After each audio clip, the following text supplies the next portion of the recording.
Welcome to our channel. Today we how to enable Monday.com CRM fields to standardize lead scoring. Detailed guide step by step clearly.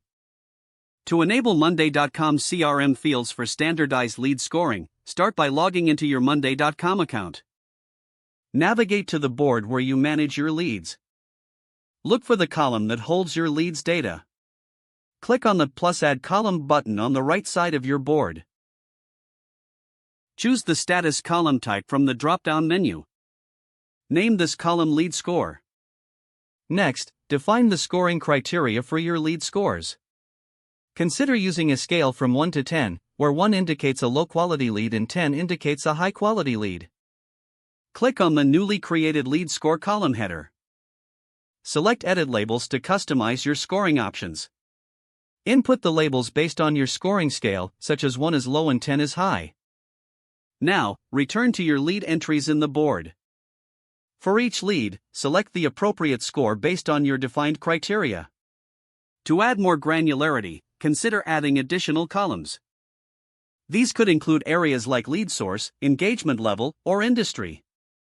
To ensure consistency, set clear definitions for each category. Once you have established your criteria, train your team on how to score leads effectively. Encourage them to update scores regularly based on new interactions. You can use automation features in Monday.com to notify team members when a lead score changes. This keeps everyone informed and helps in maintaining up-to-date lead information. Review your lead scoring and adjust the criteria as necessary over time. Regularly analyze the results to ensure your scoring system is working effectively. This will help in refining your sales strategies and improving lead conversion rates. If the page does not load, refresh the browser or try again in a private or incognito window.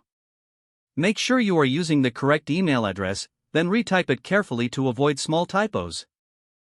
If your password is not accepted, use the reset option and create a new strong password you can remember. Check your spam folder for verification or security emails, then complete any requested confirmation steps. Enable two-factor authentication if available to improve account security and reduce unauthorized access risk. Don't forget to like this video and subscribe to our channel for more step-by-step tech guides.